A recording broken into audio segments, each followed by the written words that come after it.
পুঁইমাচা গল্পের প্রথম পর্ব আমরা পড়ে এসেছি। তোমরাও আশা করি সবাই পড়ে নিয়েছো, যারা পড়োনি একবার ভালো করে দেখে নিও। আমরা দেখেছি যে খেন্তির জীবনে তার এবং তার মায়ের মধ্যে একটা অদ্ভুত সরল সম্পর্ক, তার মার এই অতিরিক্ত ভোজনপটু মেয়েটিকে নিয়ে যে একটু বেশি সস্নেহ ভাব। এর পরবর্তীকালে খেন্তির জীবনে ঠিক কি ঘটলো এসো আমরা জেনে নিই আজকের পর্বে। 2-3 দিন পরে একদিন বৈকালে ধুলা মাটি মাখা হাতে খেন্তি মাকে আসিয়া বলিল, মা মা দেখবে এসো। অন্নপূর্ণা গিয়া দেখিলেন ভাঙা পাঁচিলের ধারে যে ছোট খোলা জমিতে কতগুলো পাথরকুচি ও কণ্টিকারির জঙ্গল হইয়াছিল। খেন্তি ছোট বোনটিকে লইয়া সেখানে মহা উৎসাহে তরকারির আওলাদ করিবার আয়োজন করিতেছে এবং ভবিষ্য সম্ভাবী নানাবিধ কাল্পনিক ফলমূলের অগ্রদূত স্বরূপ বর্তমানে কেবল একটিমাত্র শীর্ণকায় পুঁইশাকের চারা কাপড়ের ফালির গ্রন্থিবদ্ধ হইয়া ফাঁসি হইয়া যাওয়া আসামির মতন ঊর্ধ্বমুখে একখণ্ড শুষ্ক কঞ্চির গায়ে ঝুলিয়া রহিয়াছে। ফলমূলাদির অবশিষ্টগুলি আপাতত তার বড় মেয়ের মস্তিষ্কের মধ্যে অবস্থিতি করিতেছে, দিনের আলোয় এখনো বাহির হয় নাই। অন্নপূর্ণা হাসিয়া বলিলেন, দূর পাগলি, এখন পুঁই ডাঁটার চারা পোঁতে কখনো? বর্ষাকালে পুঁততে হয়, এখন যে জল না পেয়ে মরে যাবে। খেন্তি বলিল, কেন, আমি রোজ জল ঢালবো? অন্নপূর্ণা বলিলেন, দেখ, হয়তো বেঁচে যেতেও পারে। আজকাল রাতে খুব শিশির হয়, খুব শীত পড়িয়াছে। সকালে উঠিয়া সহায় হরি দেখিলেন তাহার 2 ছোট মেয়ে দোলাই গায়ে বাঁধিয়া রোদ উঠিবার প্রত্যাশায় উঠানের কাঁঠাল তলায় দাঁড়াইয়া আছে। একটা ভাঙা ঝুড়ি করিয়া খেন্তি শীতে কাঁপিতে কাঁপিতে মুখুজ্জে বাড়ি হইতে গোবর কুড়াইয়া আনিল। সহায় হরি বলিলেন, হ্যাঁ মা খেন্তি, তা সকালে উঠে জামাটা গায়ে দিতে তোর কি হয়? দেখ দেখি এই শীত। আচ্ছা দিচ্ছি বাবা, কই শীত তেমন তো। হ্যাঁ দে মা, এক্ষুনি দে, অসুখ বিসুখ 5 রকম হতে পারে, বুঝলি নে। সহাহরি বাহির হইয়া গেলেন। ভাবিতে ভাবিতে গেলেন, তিনি কি অনেক দিন মেয়ের মুখে ভালো করিয়া চাহেন নাই? খেন্তির মুখ এমন সুশ্রী হইয়া উঠিয়াছে। জামার ইতিহাস নিম্নলিখিত রূপ। বহু বৎসর অতীত হইল হরিপুরের রাসের মেলা হইতে সহায় হরি কালো সার্জের এই 2.5 টাকা মূল্যের জামাটি ক্রয় করিয়া আনেন। ছিঁড়িয়া যাইবার পর তাহাতে কতবার রিফু ইত্যাদি করা হইয়াছিল। সম্প্রতি গত বৎসর হইতে খেন্তির স্বাস্থ্যোন্নতি হওয়ার দরুন জামাটি তাহার গায়ে হয় না। সংসারের এসব খোঁজ সহায় হরি রাখিতেন না। জামার বর্তমান অবস্থা অন্নপূর্ণারও জানা ছিল না। খেন্তির নিজস্ব ভাঙা টিনের তোরঙ্গের মধ্যে উহা থাকিত। তাহলে এই যে খেন্তিকে খেন্তির মা বকছেন যে বিয়ের যোগ্যী হয়ে গেছো, বারবারই একই কথা বলা হচ্ছে, বিয়ের যোগ্যী হয়ে গেছো, এতদিনে ঠিক সময় বিয়ে করলে 4 ছেলের মা হতে, অন্যের জঙ্গলে গেছো চুরি করে আনতে। এ সমস্ত কথা তিনি মন থেকে বলছেন না, চারপাশের সমাজের চাপে পড়ে বলতে বাধ্য হচ্ছেন। আর তিনি জানেন যে মেয়েটি স্বভাবচোর নয়, খেতে ভালোবাসে, ভোজনপটু। খেন্তিও মায়ের বকাটাকে মন থেকে নেয় না। সেজন্য এই মেটে আলু আনবার 2-3 দিন পরে একদিন বিকেলবেলা কিরকম ছেলে মানুষই দেখো, বা বলা যেতে পারে তারই ভোজন বিলাসী স্বভাব, পুঁই শাকের ওপর তার যে একটা দুর্বলতা, সেটার জন্য কি করেছে, ওদের বাড়িরই ভাঙা পাঁচিলের দ্বারে যে একটুখানি খোলা জমি ছিল, সেখানে পাথরকুচি গাছ, কণ্টিকারির জঙ্গল হয়েছিল, খেন্তির ছোট বোনটাকে নিয়ে সেখানে একটা শীর্ণকায় রোগা পুঁইশাকের চারা পুঁতেছে এবং সেটা যাতে ওপর দিকে বাড়তে পারে সেজন্য একটা শুকনো কঞ্চির সঙ্গে বেঁধেও দেওয়া হয়েছে। খুব আগ্রহের সঙ্গে ও মাকে এনে দেখাচ্ছে যে মা মা দেখো কিরকম চারা পুঁতেছি। এবার মা হেসে বলছেন, দূর পাগল, এখন কি কেউ পুঁই ডাঁটা চারা পোতে রে? এখন তো শীতকাল পড়ে গেছে, জল না পেয়ে যেও মরে যাবে।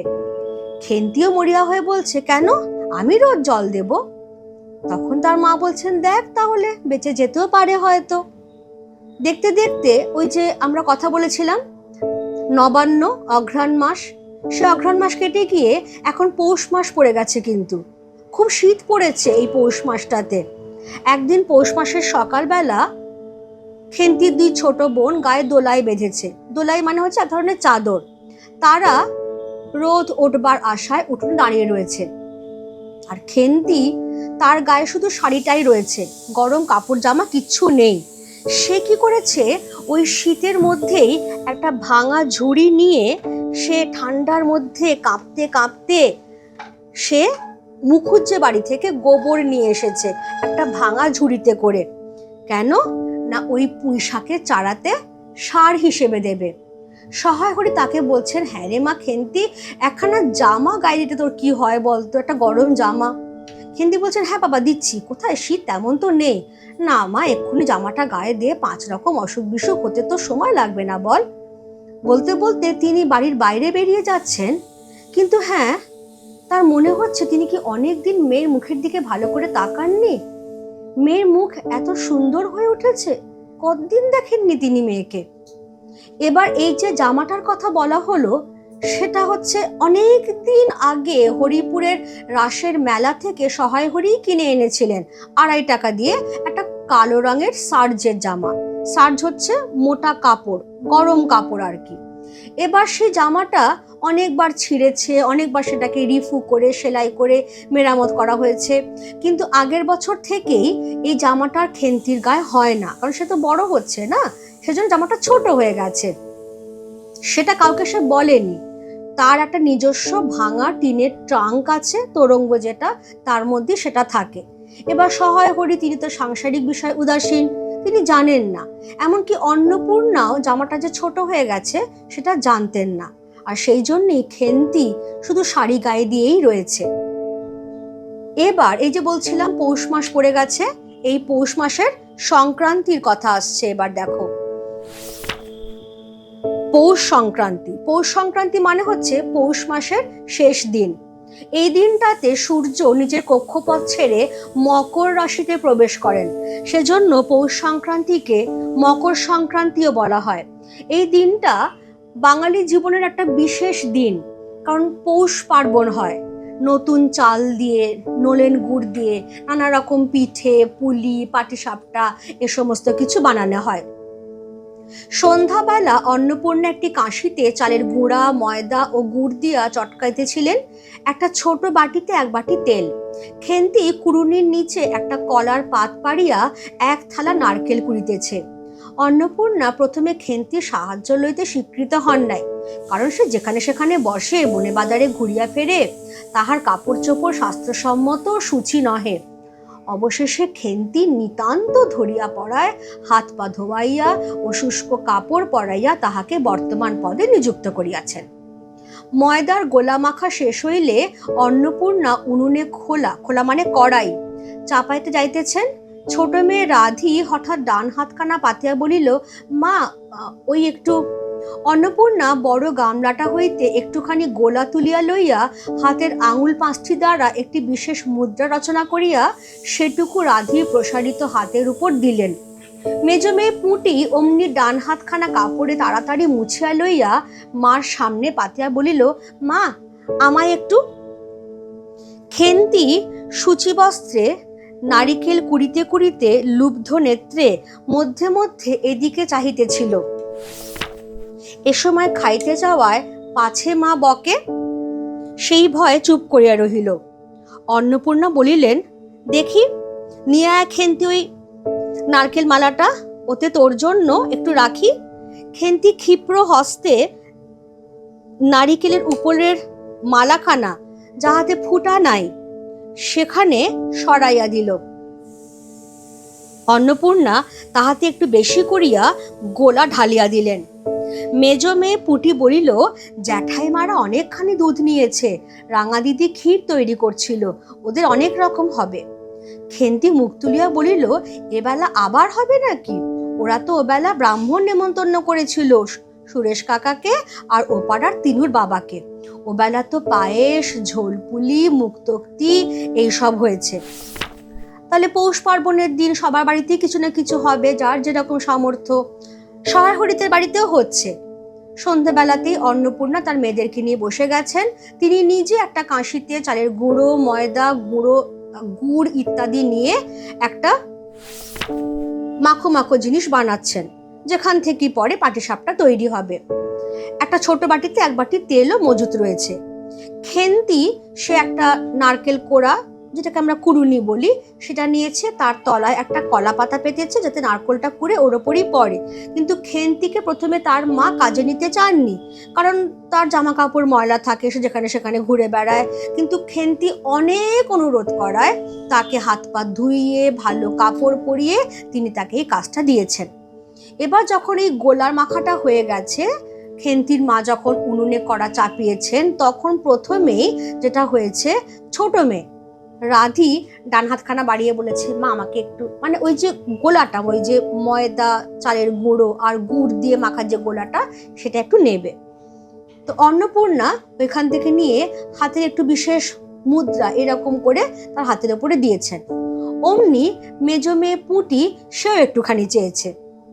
এবার খেন্তি সে লোভী দৃষ্টিতে, ওই যে বললাম খেতে ভালোবাসে বেচারা মেয়েটা, লোভী দৃষ্টিতে তাকাচ্ছিল। কিন্তু না, এখন সে কাজ করছে, নারকেল করছে, মা বকবে, কাজে সে বলতে পারেনি। এবার মা তো খেন্তিকে ভালোবাসেন মনে মনে, খুব বেশি রোগ করে ভালোবাসেন। সেই জন্যে তিনি নিজেই বলছেন যে, খেন্তি নারকেল মালাটা আমাকে দে তো, তোর জন্য একটু রাখি। শুধু বলবার অপেক্ষা, যে নারকেল মালাটায় ফুটো থাকে না, সেইটা খেন্তি একদম ক্ষিপ্র গতিতে সেদিকে এগিয়ে দিয়েছে। তাতে একটু বেশি করেই ওই ময়দার গোলা তার মা তার জন্য ঢেলে দিয়েছেন। এবার কথায় কথায় হচ্ছে যে যারা বড় লোক, তাদের বাড়িতে অনেক রকম কিছু আগের বেলাতেও হয়েছে, সকাল বেলাতে, সন্ধ্যাবেলাতেও হবে। পায়েস, ঝোলপুলি, মুক্তোক্তি, অনেক কিছু বেলা হয়েছিল। এমনকি ডেকে ব্রাহ্মণ ভোজনও করানো হয়েছিল, যার যেরকম সামর্থ্য, যেটা আমি একটু আগে বললাম। পুঁটি জিজ্ঞাসা করিল, হ্যাঁ মা, ক্ষীর নইলে নাকি পাটিসাপটা হয় না? খেদি বলছিল, ক্ষীরের পুর না হলে কি আর পাটিসাপটা হয়? আমি বললাম, কেন, আমার মা তো শুধু নারকেলের ছাই দিয়েই করে, সে তো কেমন ভালো লাগে। অন্নপূর্ণা বেগুনের বোঁটায় একটুখানি তেল লইয়া খোলায় মাখাইতে মাখাইতে প্রশ্নের সদুত্তর খুঁজিতে লাগিলেন। খেন্তি বলিল, খেদির ওইসব কথা, খেদির মা তো ভারী পিঠে করে কি না? ক্ষীরের পুর দিয়ে ঘিয়ে ভাজলেই কি আর পিঠে হলো? সেদিন জামাই এলে ওদের বাড়ি দেখতে গেলুম কিনা, তাই খুড়ি মা দুখানা পাটিসাপটা খেতে দিলে। উমা, কেমন একটা ধরা ধরা গন্ধ, আর পিঠেতে কখনো কোনো গন্ধ পাওয়া যায়? পাটিসাপটা ক্ষীর দিলে ছাই খেতে হয়। বেপরোয়া ভাবে উপরোক্ত উক্তি শেষ করিয়া খেন্তি মার চোখের দিকে চাহিয়া জিজ্ঞাসা করিল, মা, নারকেলের কোড়া একটু নেব? অন্নপূর্ণা বলিলেন, নে, কিন্তু এখানে বসে খাস নে, মুখ থেকে পড়বে কি না কি হবে, যা ওইদিকে যা। খেন্তি নারকেলের মালায় এক থাবা তুলিয়া লইয়া একটু দূরে গিয়া খাইতে লাগিল। মুখ যদি মনের দর্পণ স্বরূপ হয়, তবে খেন্তির মুখ দেখিয়া সন্দেহের কোনো কারণ থাকিতে পারিত না যে সে অত্যন্ত মানসিক তৃপ্তি অনুভব করিতেছে। ঘণ্টাখানেক পরে অন্নপূর্ণা বলিলেন, ওরে, তোরা সব এক এক টুকরো পাতা পেতে বসতো দেখি, গরম গরম দি। খেন্তি, জল দেওয়া ভাত আছে ও বেলার, বার করে নিয়ে আয়। খেন্তির নিকট অন্নপূর্ণার এ প্রস্তাব যে মনোপুত হইল না, তাহা তার মুখ দেখিয়া বোঝা গেল। পুঁটি বলিল, মা, বড়দি পিঠেই খাক, ভালোবাসে, ভাত বরং থাকুক, আমরা কাল সকালে খাবো। খান কয়েক খাইবার পরেই মেজো মেয়ে পুঁটি খাইতে চাহিল না, সে নাকি অধিক মিষ্টি খাইতে পারে না। সকলের খাওয়া শেষ হইয়া গেলেও খেন্তি তখনও খাইতেছে। সে মুখ বুজিয়া শান্তভাবে খায়, বড় একটা কথা কহে না। অন্নপূর্ণা দেখিলেন সে কম করিয়াও 18-19 খানা খাইয়াছে। জিজ্ঞাসা করিলেন, খেন্তি, আর নিবি? খেন্তি খাইতে খাইতে শান্তভাবে সম্মতিসূচক ঘাড় নাড়িল। অন্নপূর্ণা তাহাকে আরো খান কয়েক দিলেন। খেন্তির মুখ চোখ ঈষৎ উজ্জ্বল দেখাইল। হাসি ভরা চোখে মার দিকে চাহিয়া বলিল, বেশ খেতে হয়েছে মা, ওই যে তুমি কেমন ফেনিয়ে নাও, ওতেই কিন্তু। সে পুনরায় খাইতে লাগিল। অন্নপূর্ণা হাতা, খুন্তি, চুলি, তুলিতে তুলিতে সস্নেহে তার এই শান্ত নিরীহ একটু অধিক মাত্রায় ভোজনপটু মেয়েটির দিকে চাহিয়া রহিলেন। মনে মনে ভাবিলেন, খেন্তি আমার যার ঘরে যাবে তাদের অনেক সুখ দেবে। এমন ভালো মানুষ, কাজকর্মে বকো মারো গাল দাও টু শব্দটি মুখে নেই, উঁচু কথা কখনো কেউ শোনেনি। তাহলে কি মনে হয়, খেন্তির মা খেন্তিকে শুধুই বকেন, মন থেকে ঘেন্না করেন তাকে? ঠিক উল্টোটা। এই যে ভালো মানুষ, খুব নিরীহ গোছের মেয়েটি, নিতান্ত অগোছালো মেয়েটি, একটু খেতে ভালোবাসে মেয়েটি, তার প্রতি খেন্তির মায়ের একটু বেশিই ভালোবাসা। সেজন্য যখন সবাইকে তিনি ময়দার গোলা একটু একটু করে দিচ্ছেন, নারকেলের মালাতে তার জন্য একটু বেশি করেই দিচ্ছেন। যখন পিঠে গড়া হয়ে যাচ্ছে, এখানে একটা কথা বলে রাখি যে পাটিসাপটা যেরকম ক্ষীর দিয়েও হয়, সেরকম নারকেলের ছাই দিয়েও হয়। নারকেলের ছাইটা কি, নারকোল কোড়া কোনো মিষ্টি দিয়ে ভেজে নেওয়া হলে যে পুরটা তৈরি হয় সেটাকে বলে নারকেলের ছাই। এবার যারা বড় লোকরা তারা ওদেরকে বলেছে যে ক্ষীর না হলে পাটিসাপটা হয় না। খেন্তি তার মায়ের সমর্থনে বলে উঠেছে, বাড়িতেই বলছে যে ক্ষীর দিলে ছাই পাটিসাপটা হয়, বরঞ্চ আমার মা যেভাবে করে নারকেলের ছাই দিয়ে তাতেই অনেক সুন্দর হয়। এবার পাটিসাপটা হয়ে গেছে, খেন্তির মাই সবাইকে বলছেন, 3 মেয়েকে বলছেন যে তোরা এক টুকরো এক টুকরো কলা পাতা নিয়ে বস, আমি সবাইকে গরম গরম ভেজে ভেজে দিচ্ছি। আর ওবেলার ভাত আছে জল দেওয়া, খেন্তি নিয়ে আয় তো। এবার জল দেওয়া ভাতের সঙ্গে পাটিসাপটা খেতে খেন্তির একেবারেই ইচ্ছে নেই, তার মুখ দেখেই বোঝা যাচ্ছে সেটা। সেই জন্য তখন পুটি মেজো মেয়ে বলছে যে মা তুমি বড়দিকে শুধু পিঠেই দাও, ভাত বরং থাকুক, আমরা ওবেলা খেয়ে নেব। সবাই খাচ্ছে, পুটি বেশি খেতে পারে না মিষ্টি। এবার খেন্তি খেয়েই যাচ্ছে, খাবার সময় সে কথা বলে না, চুপ করে খেয়ে যায়। মা দেখছেন যে 18-19 খানা কম করে খাওয়া হয়ে গেছে তার। এর আগে কিন্তু সে ময়দার গোলা খেয়েছে, নারকোল কোড়া খেয়েছে, এখন সে 18-19 খানা পিঠে বা পাটিসাপটাও খেয়ে নিয়েছে। তখনও খেয়েই যাচ্ছে। মা জিজ্ঞাসা করছেন, খেন্তি আর নিবি? সে চুপ করে ঘাড় নেড়ে বলছে, শুধু ঘাড় নাড়ছে, মানে হ্যাঁ নেবে। মা তাকে আরো কয়েকটা দিচ্ছেন। খেন্তির মুখ চোখ আরো উজ্জ্বল হয়ে উঠছে, হাসি ভরা চোখে মায়ের দিকে তাকিয়ে বলছে, খুব ভালো খেতে হয়েছে মা, ওই যে তুমি কেমন ফেনিয়ে নাও। দেখবে যখন পাটিসাপটা হয় তখন ওই কড়ার ওপরে একটা বেগুনের বোঁটাতে তেল নিয়ে আগে তেলটাকে মাখিয়ে নেওয়া হয়, তার ওপরে ওই ময়দার গোলাটাকে দিয়ে দেওয়া হয়, তার ফলে চাটালো হয়ে যায়, তার ওপরে পুরটা দেয়, দিয়ে জাস্ট ভাঁজ করে করে নেওয়া হয়, মানে অনেকটা পুর ভরা রুটির মতো জিনিসটা। ওই যে ফেনিয়ে নেওয়া হয়েছে ময়দা দিয়ে দিয়ে, ওটাই খেন্তির খুব ভালো লাগছে। তো এবার মা যখন সবকিছু কাজ টাজ হয়ে যাবার পর হাতা খুন্তি উনুন টুনুন সব গোছাচ্ছেন, তখন মেয়েটার দিকে তাকিয়ে বলছেন, তার এই অত্যন্ত শান্ত নিরীহ ভালো মানুষ মেয়েটা যার ঘরে বিয়ে হয়ে যাবে তাদেরকে অনেক সুখ দেবে। সত্যি ওকে 7 চড় মারো বকো মারো, কিচ্ছুটা টু শব্দটি করে না, উঁচু গলায় কথা অবধি বলতে শোনেনি কেউ। এবার সেই মেয়েটার যখন বিয়ে হলো তখন কি হলো জানতে ইচ্ছে করছে আমাদের। বৈশাখ মাসের প্রথমে সহায় হরির এক দূরসম্পর্কীয় আত্মীয়ের ঘটকালিতে খেন্তির বিবাহ হইয়া গেল। দ্বিতীয় পক্ষে বিবাহ করিলেও পাত্রটির বয়স 40-এর খুব বেশি কোনো মতেই হইবে না। তবুও প্রথমে এখানে অন্নপূর্ণা আদৌ ইচ্ছুক ছিলেন না, কিন্তু পাত্রটি সঙ্গতিপন্ন। শহর অঞ্চলে বাড়ি, সিলেট চুন ও ইটের ব্যবসায় 2 পয়সা নাকি করিয়াছে। এরকম পাত্র হঠাৎ মেলাও বড় দুর্ঘটনা কিনা। জামাইয়ের বয়স একটু বেশি।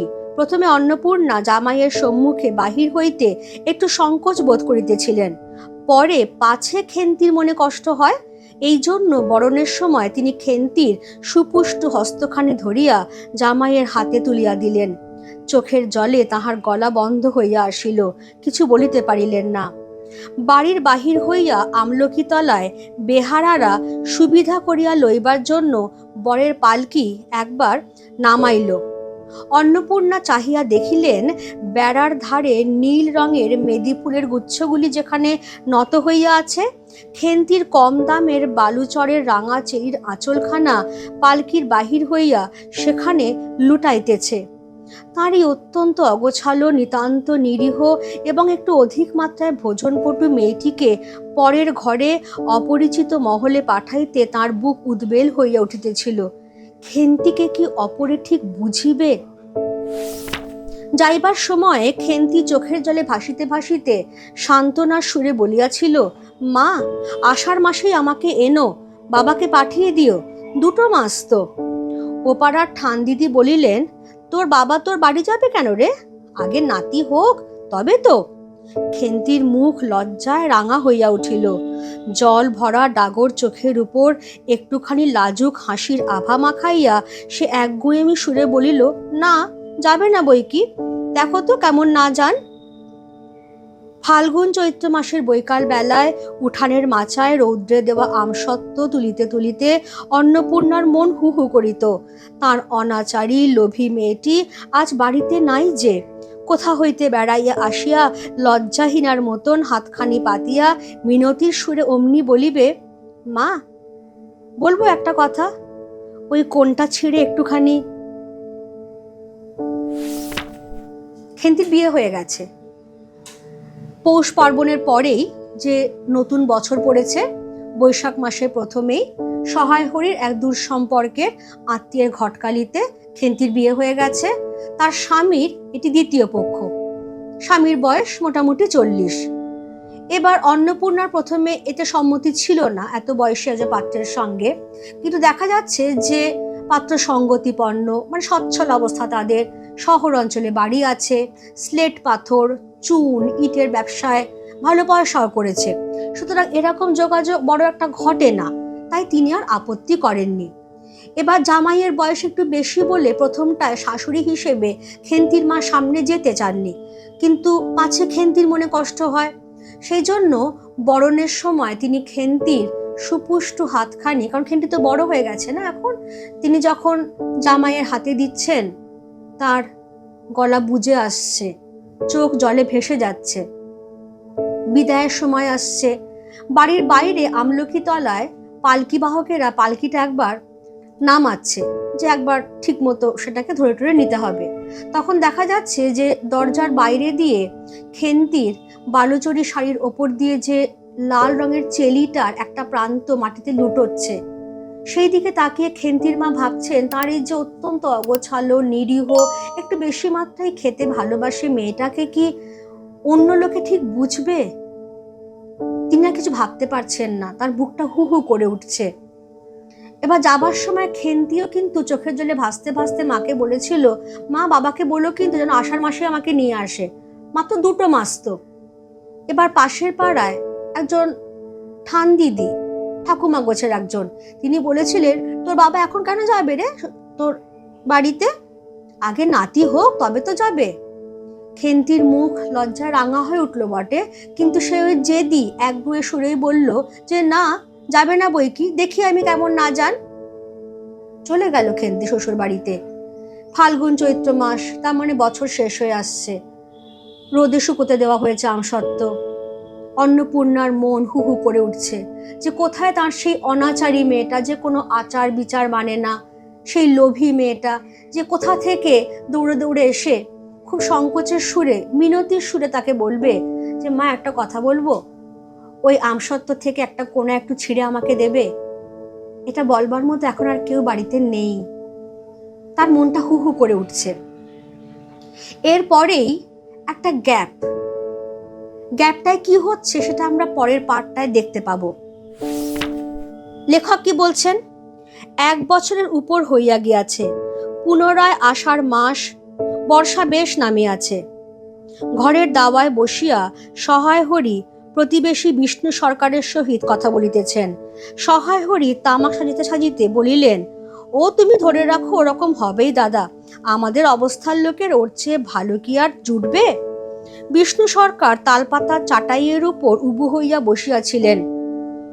দূর হইতে দেখিলে মনে হইবার কথা তিনি রুটি করিবার জন্য ময়দা চটকাইতেছেন। গলা পরিষ্কার করিয়া বলিলেন, না, সব তো আর, তাছাড়া আমি যা দেব নগদই দেব। তোমার মেয়েটির হয়েছিল কি? সহায় হরি হুঁকাটায় 5-6টি টান দিয়া কাশিতে কাশিতে বলিলেন, বসন্ত হয়েছিল শুনলাম। ব্যাপার কি দাঁড়ালো বুঝলে? মেয়ে তো কিছুতে পাঠাতে চায় না। 250 আন্দাজ টাকা বাকি ছিল, বললে ও টাকা আগে দাও, তবে মেয়ে নিয়ে যাও। বিষ্ণু সরকার বলছেন, একেবারে চামার। তারপর বললাম, টাকাটা ভায়া ক্রমে ক্রমে দিচ্ছি, পুজোর তত্ত্ব কম করেও 30 টাকার কমে হবে না ভেবে দেখলাম কি না। মেয়ের নানা নিন্দে ওঠালে, ছোট লোকের মেয়ের মতন চলে, হাবাতে ঘরের মতো খায়, আরো কত কি। পৌষ মাসে দেখতে গেলাম, মেয়েটাকে ফেলে থাকতে পারতাম না বুঝলে। সহায় হরি হঠাৎ কথা বন্ধ করিয়া জোরে মিনিট কতক ধরিয়া হুঁকায় টান দিতে লাগিলেন। কিছুক্ষণ দুজনের কোনো কথা শোনা গেল না। অল্পক্ষণ পরে বিষ্ণু সরকার বলিলেন, তারপর? আমার স্ত্রী অত্যন্ত কান্নাকাটি করতে পৌষ মাসে দেখতে গেলাম, মেয়েটার যে অবস্থা করেছে। শাশুড়িটা শুনিয়ে শুনিয়ে বলতে লাগলো, না জেনে শুনে ছোট লোকের সঙ্গে কুটুম্বিতা করলেই এরকম হয়, যেমনি মেয়ে তেমনি বাপ। পৌষ মাসের দিনে মেয়ে দেখতে এলেন শুধু হাতে। পরে বিষ্ণু সরকারের দিকে চাহিয়া বলিলেন, বলি আমরা ছোট লোক কি বড় লোক তোমার তো সরকার খুঁড়ো জানতে বাকি নেই। বলি পরমেশ্বর চাটুর্যের নামে নীলকুচির আমলে এ অঞ্চলে বাঘে গরুতে 1 ঘাটে জল খেয়েছে। আজই না হয় আমি প্রাচীন। আভিজাত্যের গৌরবে সহায় হরি শুদ্ধ স্বরে হাহা করিয়া খানিকটা শুষ্ক হাস্য হাসিলেন। বিষ্ণু সরকার সমর্থন সূচক একটা অস্পষ্ট শব্দ করিয়া বারকত ঘাড় নাড়িলেন। এবার সহায় হরি বলে যাচ্ছেন, তারপর ফাল্গুন মাসে তার বসন্ত হলো। এমন চামার, বসন্ত গায়ে বেরোতেই টালায় আমার এক দুঃসম্পর্কের বোন আছে, একবার কালীঘাটে পুজো দিতে এসে তার খোঁজ পেয়েছিল, তারই ওখানে ফেলে রেখে গেল। আমায় না একটা সংবাদ না কিছু, তারা আমায় সংবাদ দেয়। তা আমি গিয়ে দেখতে পাওনি? না। এমনই চামার, গহনাগুলো অসুখ অবস্থাতেই গা থেকে খুলে নিয়ে তবে টালায় পাঠিয়ে দিয়েছে। যাক, তা চলো যাওয়া যাক, বেলা গেল। চার কি ঠিক করলে? পিঁপড়ের টোপে মুড়ির চার তো সুবিধা হবে না। এই হচ্ছে অবস্থা। অনেক শখ করে, অনেক সাধ করে অন্নপূর্ণা তার মেয়েকে বিদায় দিয়েছিলেন। মেয়ে যাবার সময় বায়না করে অনুনয় করে বলেছিল, আষাঢ় মাসে যেন তাকে একবার আনা হয়। কিন্তু সে সুযোগ আর ঘটেনি, কারণ তার শ্বশুর বাড়ি 250 টাকা বরপণ বাকি থাকবার জন্য মেয়েকে পাঠায়নি বাপের বাড়িতে। এমনকি যখন পৌষ মাসে সহায় হরি মেয়েকে দেখতে গেছিলেন, মেয়ের নামে নানা রকম নিন্দেমন্দ করা হয়েছিল, যে সে ছোট লোকের মতো হাঁটা চলা করে, হাবাতে ঘরের মতো খায়, যেন কোনোদিন খেতে পায়নি। আর বাপটাও তেমনি, পৌষ মাসে এলো মেয়েকে দেখতে খালি হাতে। ছোট লোকের সঙ্গে সম্বন্ধ করলে এরকমই হয়। প্রতিবেশী বিষ্ণু সরকারের সঙ্গে যখন সহায় হরি এ সমস্ত কথা বলছেন, তিনি বলছেন যে আমরা ছোট লোক কি বড় লোক তোমরাই বিচার করে দেখো না। সহায় হরির পিতা পরমেশ্বর চাটুর্যের নামে এককালে বাঘে গরুতে 1 ঘাটে জল খেয়েছে, এমনই তার প্রতাপ প্রতিপত্তি ছিল। এখন না হয় সহায় হরির পরন্ত অবস্থা। তারপরে আর মেয়েকে দেখতে পাননি তিনি। কোথায় মেয়েকে পাঠিয়ে দেওয়া হয়েছে? টালাতে সহায় হরির এক দুঃসম্পর্কের বোন থাকতো। শ্বশুরবাড়ির লোকেরা কালীঘাটে পুজো দিতে এসে খোঁজ পেয়েছিল, তার কাছেই পাঠিয়ে দিয়েছে, কারণ খেন্তির বসন্ত হয়েছিল। এবার টালায় পাঠাবার আগেই ওই অসুস্থ অবস্থাতেই খেন্তির গা থেকে গয়নাগুলো সব খুলে নেওয়া হয়েছে, কিন্তু খেন্তির বাবাকে একটা খবর অবধি দেওয়া হয়নি। খেন্তির বাবা দুঃসম্পর্কের বোন যখন খবর দিয়েছে, যতদিনে তিনি গিয়ে পৌঁছেছেন মেয়ের কাছে, মেয়ে আর নেই।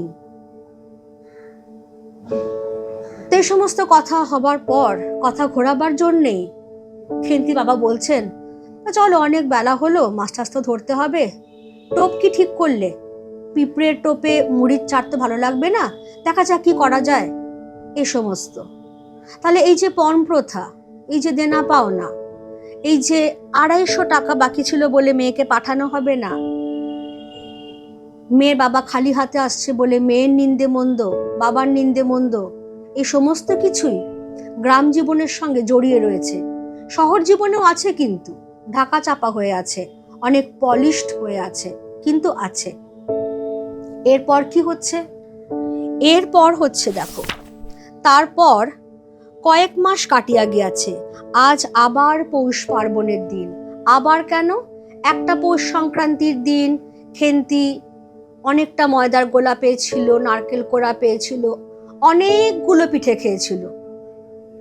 আবার সেই পৌষ পার্বণের দিন। এবার পৌষ মাসের শেষাশেষি এত শীত পড়িয়াছে যে এরূপ শীত তাহারা কখনো জ্ঞানে দেখেন নাই। সন্ধ্যার সময় রান্নাঘরের মধ্যে বসিয়া অন্নপূর্ণা সরু চাকলি পিঠের জন্য চালের গুঁড়ার গোলা তৈয়ারি করিতেছেন। পুটি ও রাধি এবার কিন্তু দুজন, আর তিনজন নেই। উনুনের পাশে বসিয়া আগুন পোহাইতেছে। রাধি বলিতেছে, আর একটু জল দিতে হবে মা, অত ঘন করে ফেললে কেন? পুটি বলিল, আচ্ছা মা, ওতে একটু নুন দিলে হয় না? ও মা, দেখো মা, রাধির দোলাই কোথায় দুলছে, এক্ষুনি ধরে উঠবে। অন্নপূর্ণা বলিয়া উঠিলেন, সরে এসে বসো মা, আগুনের ঘাড়ে গিয়ে না বসলে কি আগুন পোহানো হয় না? এই দিকে আয়, গোলা তৈয়ারি হয়ে গেল। খোলা আগুনে চড়াইয়া অন্নপূর্ণা গোলা ঢালিয়া মুচি দিয়া চাপিয়া ধরিলেন। দেখিতে দেখিতে মিঠে আঁচে পিঠে টোপরের মতো ফুলিয়া উঠিল। পুটি বলিল, মা দাও, প্রথম পিঠেখানা কানাচে সাঁড়া ষষ্ঠীকে ফেলে দিয়ে আসি। অন্নপূর্ণা বলিলেন, একা যাস নে, রাধিকে নিয়ে যা। খুব জ্যোৎস্না উঠিয়াছিল। বাড়ির পিছনে সাঁড়া গাছের ঝোপের মাথায় তেলাকুচা লতার থলো থলো সাদা ফুলের মধ্যে জ্যোৎস্না আটকিয়া রহিয়াছে।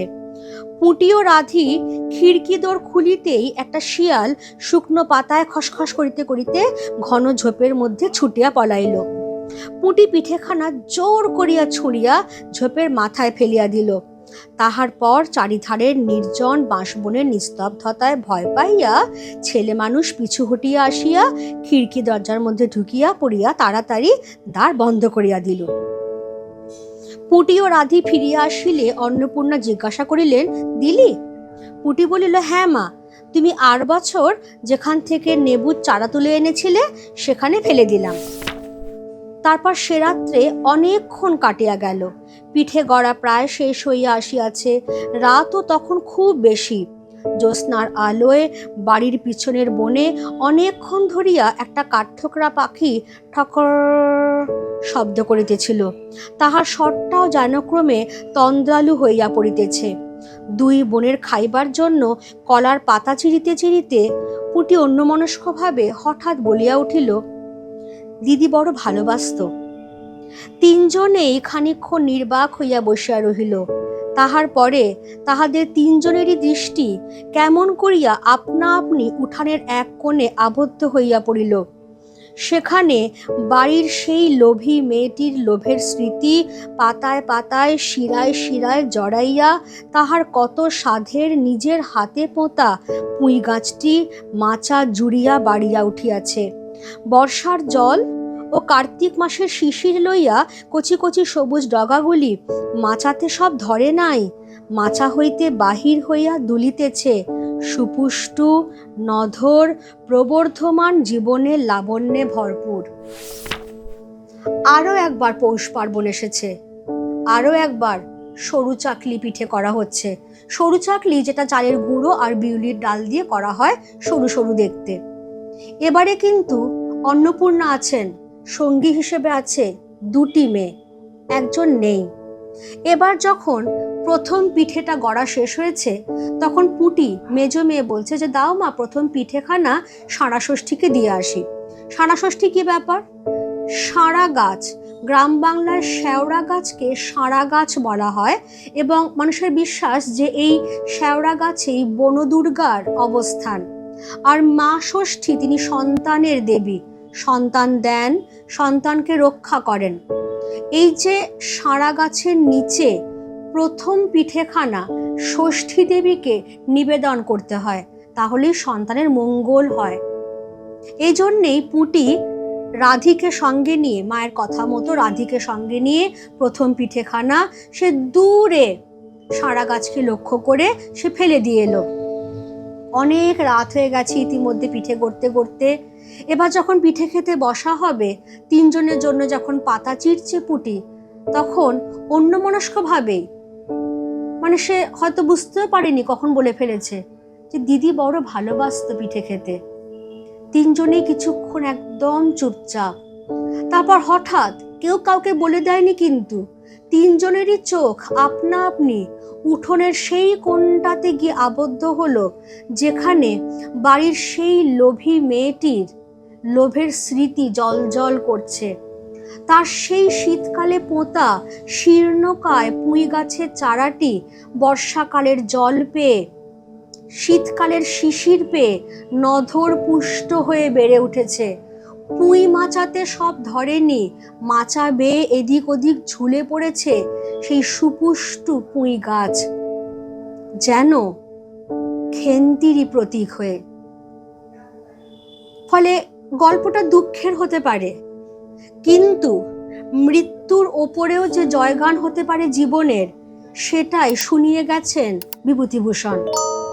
যে জীবনের অনন্ত প্রবাহ কোনোদিন থামে না, খেন্তির মতোই তার হাতে পোঁতা পুঁই গাছটিও জীবনের আনন্দে ভরপুর, জীবনের লাবণ্যে পূর্ণ। খেন্তির নেই তো কি হয়েছে, তার হয়ে তার পুঁই গাছটি শাশ্বত জীবনের প্রতীক হয়ে ঝলমলিয়ে উঠেছে। তার নধর সুপুষ্ট পাতাগুলো জীবনের জয়গান গাইছে।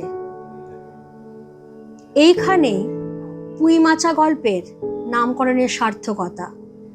যেখানে খেন্তিকে নিয়ে গল্পটা হলেও খেন্তির নামে নামকরণ হয়নি, বরং খেন্তি যার প্রতীক, সেই জীবনের উদযাপনের প্রতীক হয়ে এসেছে তারই হাতে পোঁতা পুঁই গাছ, যেটা পুঁই মাচাতে বেড়ে ছড়িয়ে গেছে একদম। গল্পটা এখানেই বোঝানো শেষ করলাম। একটু ভালো করে পড়ে নিও, ভিডিওটা মন দিয়ে দেখো। কারো কোনো ডাউট থাকলে আমাকে কমেন্টে জানিও। আরও এরকম ভিডিওর জন্য চ্যানেলটা সাবস্ক্রাইব করো। কেমন?